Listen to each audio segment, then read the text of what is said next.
जनेऊ संस्कार हिंदुओं का एक प्रकार का यज्ञोपवीत है।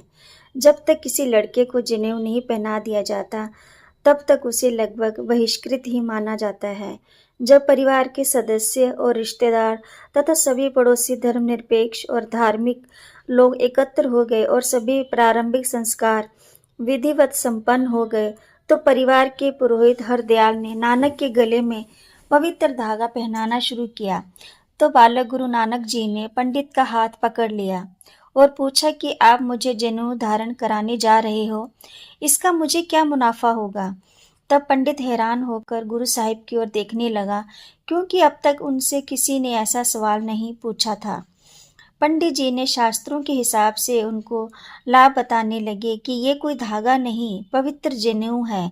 यदि आप जनेऊ धारण कर लोगे, आप पवित्र हो जाओगे। ये उच्च जाति के हिंदुओं की निशानी है।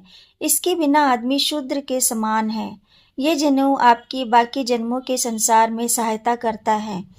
बालक नानक जी ने कहा, मेरे विचारों में तो इसका कार्य मनुष्य मनुष्य में विभाजन करके भेदभाव पैदा करना है और वर्गीकरण कर कर बिना किसी असली आधार के किसी को नीच किसी को श्रेष्ठ दर्शाने की ये असफल कोशिश करता है। बात यहाँ तक भी सीमित नहीं, ये भाई बहन में भी दीवार खड़ी करता है, क्योंकि नारी को जनेऊ का अधिकार न देकर उसको आदमी की समानता के अधिकार से वंचित करता है। आप कहते हो कि धागा जाति की निशानी है, पर मेरी नज़र में उच्च जाति वाला वही है जिसने उच्च और नेक काम किए हों। मेरे विचार से पवित्र वो है जिसके कारज पवित्र हो, वो नहीं जिसके कारज नीच और बुरे हों।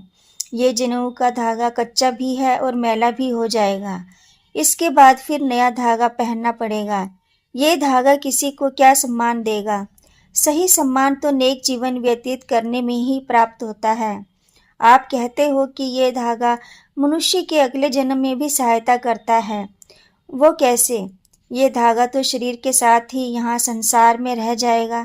इस धागे ने आत्मा के साथ नहीं जाना।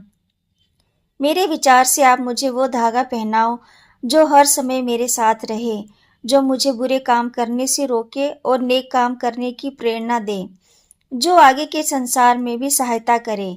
अगर ऐसा जनेऊ आपके पास है तो वो मेरे गले में डाल दो।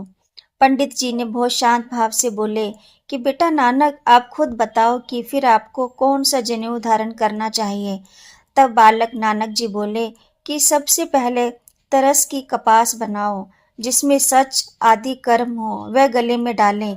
यदि कोई पुरुष इस प्रकार का जनेऊ धारण कर लेता है तो वो मेरी नज़र में धन्य मनुष्य है।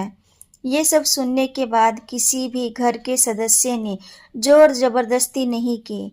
श्री गुरु नानक देव जी ने इस संस्कार को धारण करने से मना कर दिया था।